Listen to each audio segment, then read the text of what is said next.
24 movie side channel நண்பர்கள் அனைவருக்கும் வணக்கம். இன்னைக்கு நம்ம பார்க்க போறது 10 hours அப்படிங்கிற சூப்பரான ஒரு தமிழ் படத்தை பத்தி தான் பார்க்க போறோம். இந்த படத்தோட கதை என்னன்னா, போயிட்டு இருக்க பஸ்ல ஒரு நபர் கொலை செய்யப்படுறாரு. இன்ஸ்பெக்டரான ஹீரோ இந்த கொலையை விசாரிக்க ஆரம்பிக்கிறாரு. யார் இந்த கொலையை பண்ணது, எப்படி இந்த கொலையை பண்ணாங்க மாதிரி ஒவ்வொருத்தருக்கிட்டையும் விசாரிக்க ஆரம்பிக்கிறாரு. அப்படி விசாரிக்கும் போதுதான் பல உண்மைகள் வெளியே வருது. ஹீரோ உண்மையான குற்றவாளியை கண்டுபிடிச்சாரா இல்லையா, கடைசி வரைக்கும் செம்ம இன்ட்ரெஸ்டா கொண்டு போயிருப்பாங்க. இப்ப நம்ம படத்துக்குள்ள போவோம். ஸ்டார்டிங் சீனே ஒரு பெரியவர் புகார் கொடுக்கறதுக்காக போலீஸ் ஸ்டேஷனுக்கு வந்திருக்காரு. தன்னோட பேத்திய காண மாதிரி புகார் கொடுக்கறாரு. ஆனா யாரும் இதை சரியா கண்டுக்க மாட்டேங்கிறாங்க. அதே மாதிரி யாரோ ஒருத்தர் அந்த பேத்திக்கிட்ட தப்பா நடந்திருக்காருன்னு தெரிய வருது. அப்பயும் யாருமே புகார் எடுக்க மாட்டேங்கிறாங்க. அப்பதான் இந்த ஸ்டேஷனுக்கு புதுசா ஒரு எஸ்ஐ வராரு. அவர் இந்த புகாரை எடுத்துக்கிறாரு. அதே மாதிரி அந்த பொண்ணுகிட்ட விசாரணையும் பண்றாரு. அந்த பொண்ணுகிட்ட தப்பா நடந்தவன் அந்த பொண்ணை கடிச்செல்லாம் வச்சிருக்கான். இதுக்கு முன்னாடி இந்த மாதிரி ஏதாவது கேஸ் இருக்கான்னு எஸ்ஐயும் செக் பண்ணி பாக்குறாரு. எதுவுமே மேட்ச் ஆக மாட்டேங்குது. இதுக்கு முன்னாடி இந்த ஸ்டேஷன்ல யாருமே புகார் எடுக்காம இருந்தாங்கல்ல, ஒருவேளை அவங்கள யாராவது சம்பந்தப்பட்டிருக்க வாய்ப்பு இருக்கான்னு மாதிரி எஸ்ஐயும் நினைக்கிறாரு. எல்லாருக்கும் விருந்து தர்றேன் மாதிரி எல்லாரையும் வர வச்சு விருந்து வைக்கிறாரு. எல்லாரையும் நல்லா சாப்பிட வைக்கிறாரு. அதுக்கப்புறம் எல்லாருக்கும் பழங்களை கொடுக்கறாரு.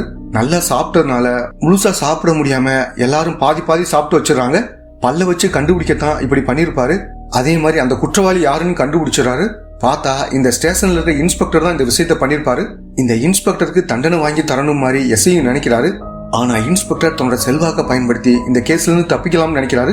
அதனால எஸ்ஐயும் அவரை துப்பாக்கியில சுட்டு சாகடிச்சிருப்பாரு. அதுக்காக இவருக்கு தண்டனை எல்லாம் கிடைச்சிருக்கும். இந்த விஷயம் எல்லாத்தையும் பண்ணது நம்ம ஹீரோ தான். ஹீரோ கிட்ட வேலை பார்த்த ஒருத்தர் தான் இந்த விஷயத்தெல்லாம் சொல்லிட்டு இருக்காரு. அந்த கேஸையே கண்டுபிடிச்சிட்டீங்க, கண்டிப்பா இந்த கேஸ்ல குற்றவாளியை கண்டுபிடிச்சிருவீங்க, எனக்கு நம்பிக்கை இருக்குன்னு மாதிரி இவரும் சொல்றாரு. இப்பதான் 10 மணி நேரத்துக்கு முன்னாடி என்ன நடந்துச்சுன்னு நமக்கு காமிக்கிறாங்க. இப்ப ஒரு பஸ் ஸ்டாப்ல இருந்து ஆட்கள் எல்லாரும் ஏற்றிக்கிட்டு ஒரு பஸ் கிளம்புறத நமக்கு காமிக்கிறாங்க. அதே டைம் ஒரு போலீஸ் ஸ்டேஷனை காமிக்கிறாங்க. ஹீரோ தான் இன்ஸ்பெக்டரா இருப்பாரு. இந்த இடத்துக்கு ஒரு பொண்ணோட அம்மாவும் தாத்தாவும் வந்திருக்காங்க. என் பொண்ணு பிரியா காணாம போயிட்டா, கண்டுபிடிச்சு தாங்கன்னு மாதிரி அம்மாவும் சொல்லிட்டு இருக்காங்க. பொண்ணு டியூஷனுக்கு போயிட்டு வரவே இல்லைன்னு மாதிரி சொல்லிட்டு இருக்காங்க. ஹீரோவும் அந்த இடத்துக்கு போய் செக் பண்ணி பார்க்கலான்னு மாதிரி யோசிக்கிறாரு. இப்ப ஹீரோவும் அவரோட அசிஸ்டன்ட்டும் அந்த இடத்துக்கு கிளம்பி வந்துடுறாங்க.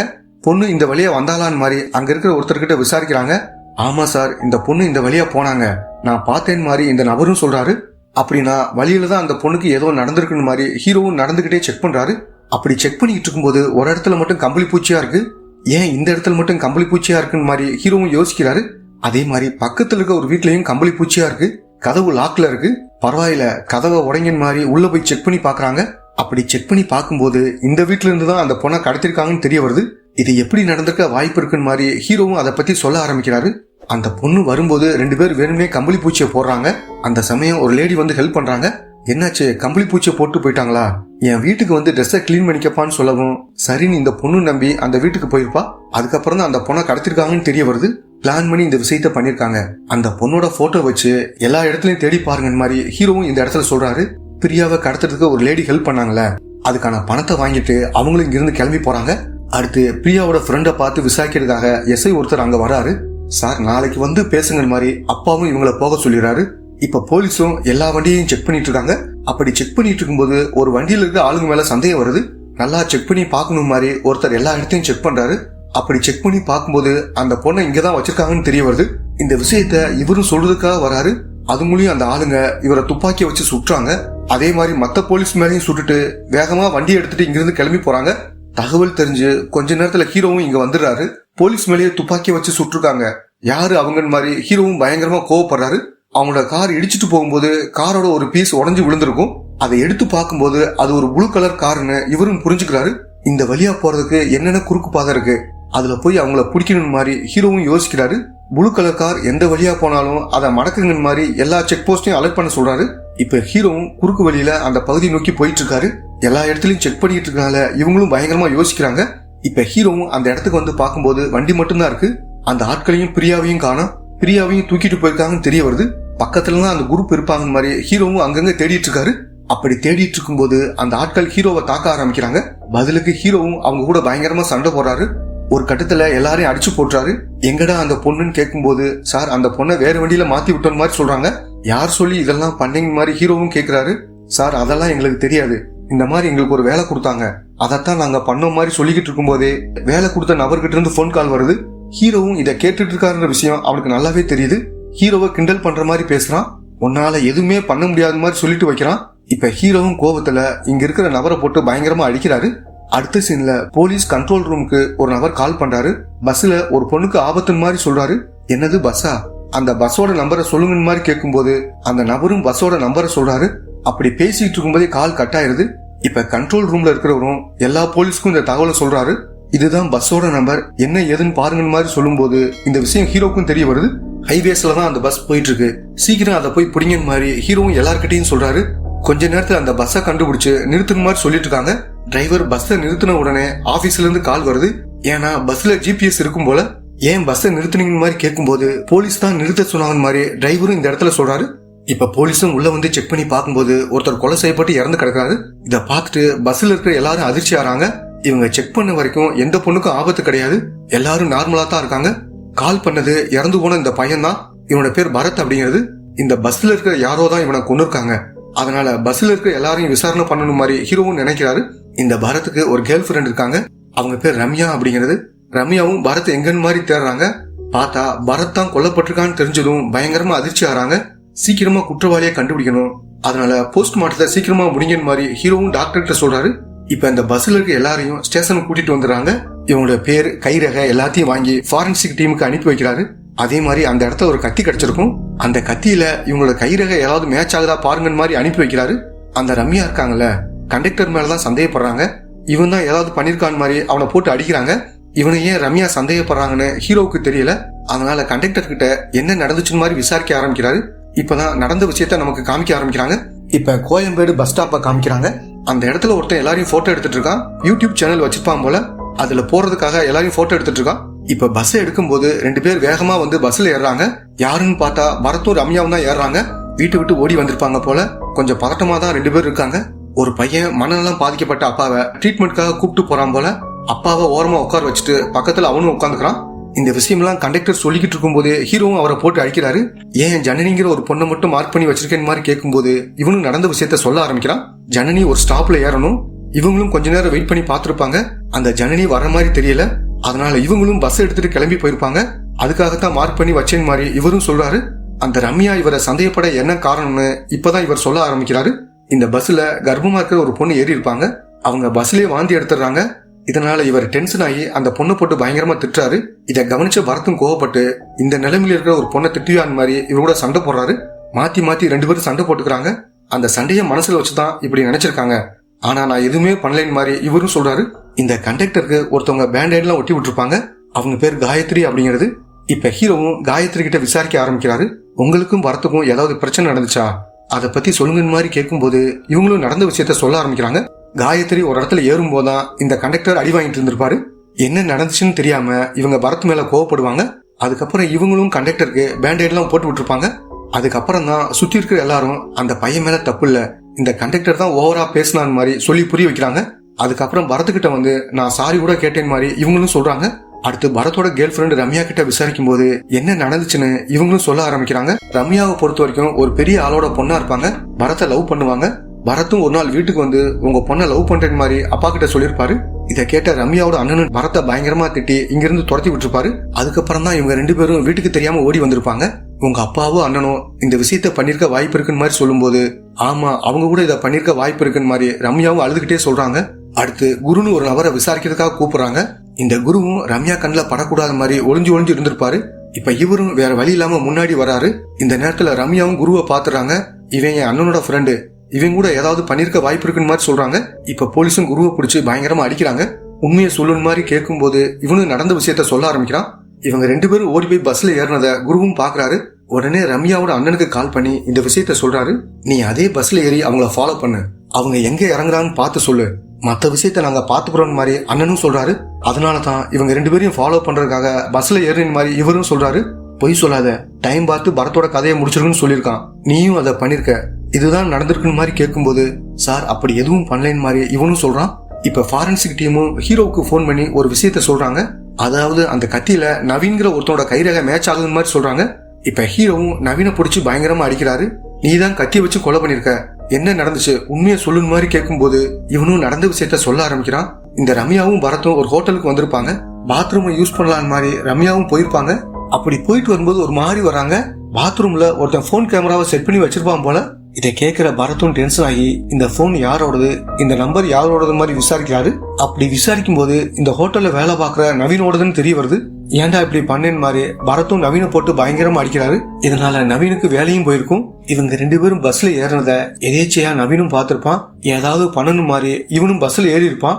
லைட்டெல்லாம் ஆஃப் பண்ணிட்டு எல்லாரும் தூங்கிட்டு இருக்கும்போது இவனும் கத்தி எடுத்துட்டு வந்துட்டு இருக்கான்.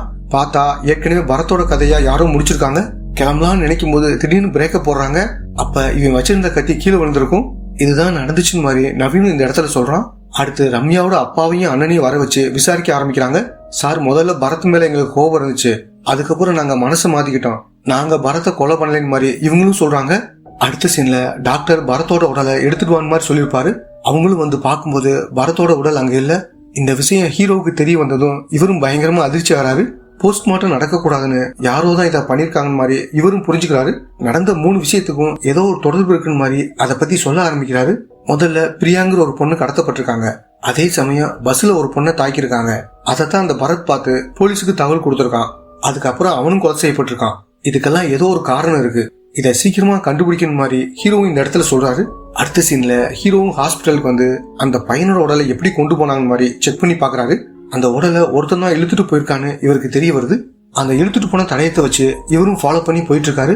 பார்த்தா பரத்தோட உடலை ஹாஸ்பிட்டல்ல வேற ஒரு இடத்துல மறைச்சு வச்சிருக்காங்கன்னு தெரிய வருது. இப்ப டாக்டரும் வந்து செக் பண்ணி பாக்குறாரு. கொலை நடக்கும்போது எதிர்த்து சண்டை போட்டதுக்கான எந்த காயமும் இவன் உடம்புல இல்ல. அதனால இவன் மயக்கத்தில் இருக்கும்போதே கொண்டு இருக்காங்க.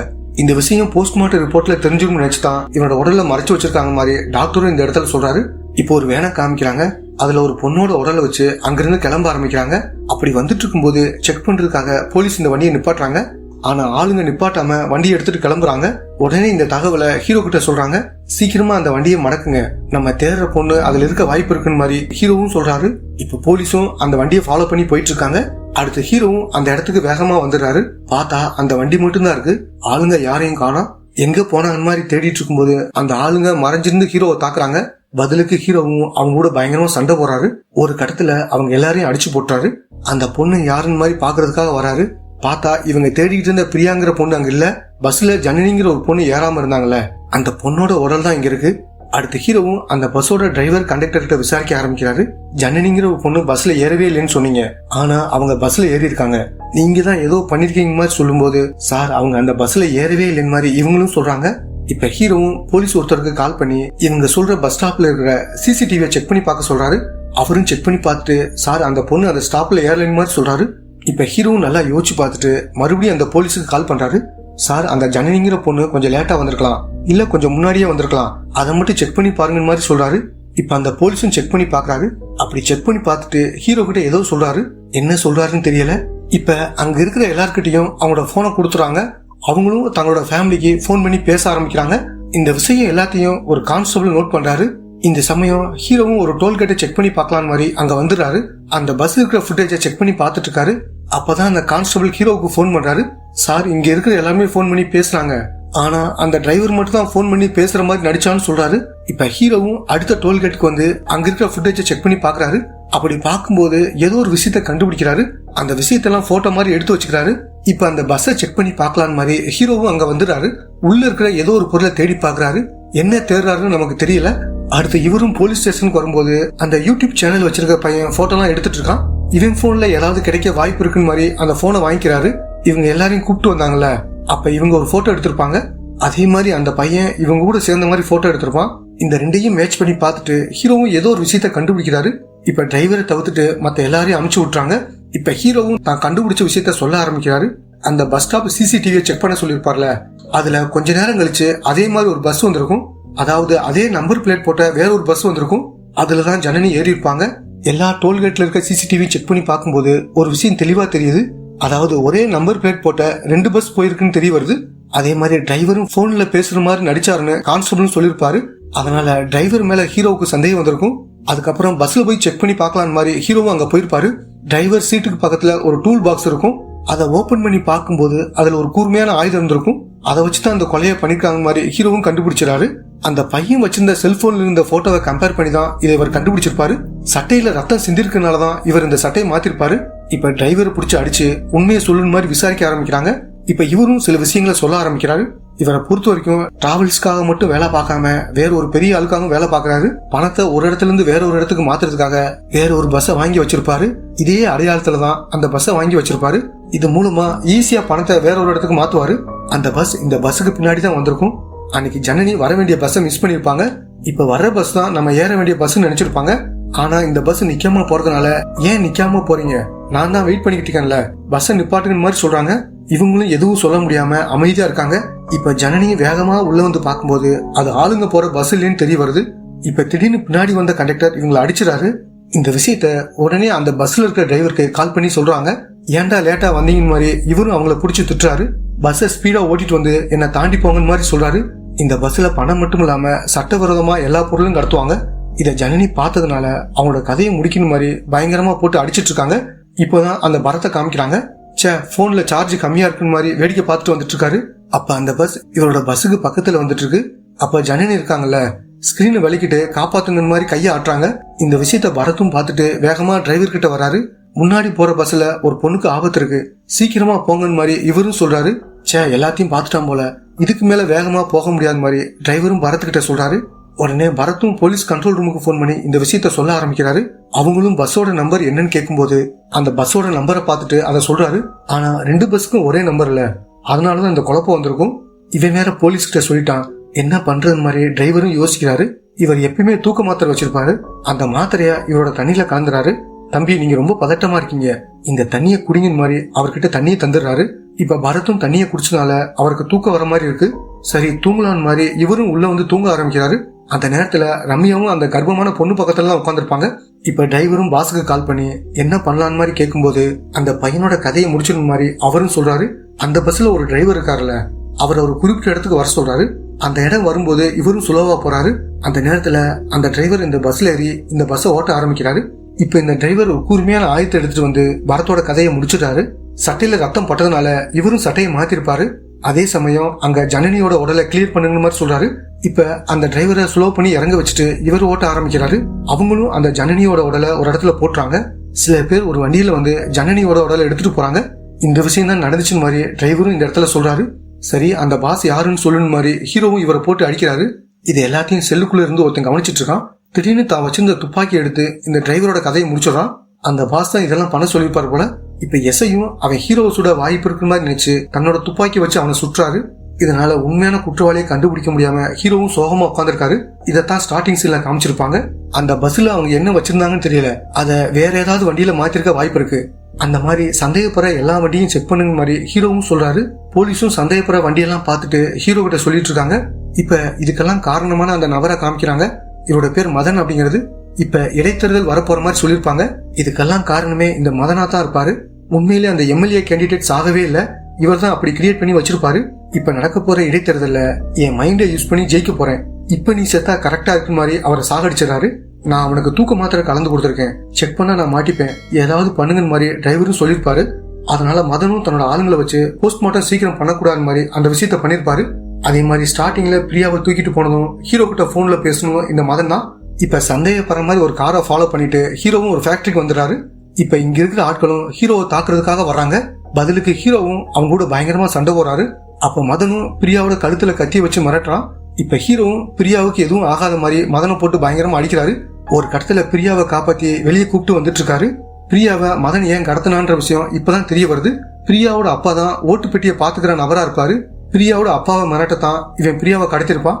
இவன் பஸ்ல எடுத்துட்டு வந்தது அந்த ஓட்டு பெட்டியை தான். பிரியாவோட அப்பாவை மிரட்டி ஓட்டெல்லாம் இவனுக்கு மாத்திடலாம் மாதிரி பிளான் எல்லாம் போட்டிருப்பான். ஆனா சம்பந்தமே இல்லாம பரத்தும் ஜனனியும் இதுல இறந்து போயிருப்பாங்க. இப்ப ஹீரோவும் உன்ன மாதிரி அரசியல்வாதிங்க மக்கள் கிட்ட இருந்து எல்லாத்தையும் எடுத்துக்கிட்டீங்க, மீதி இருக்கிறது மக்களோட ஓட்டு மட்டும்தான், அதையும் ஏமாத்தி புடுங்க பாக்குறீங்க, உன்ன மாதிரி ஆளுங்க உயிரோடவே இருக்கக்கூடாது மாதிரி துப்பாக்கி வச்சு அவனோட கதையை முடிச்சிடாரு. இதோட இந்த படம் முடியுது.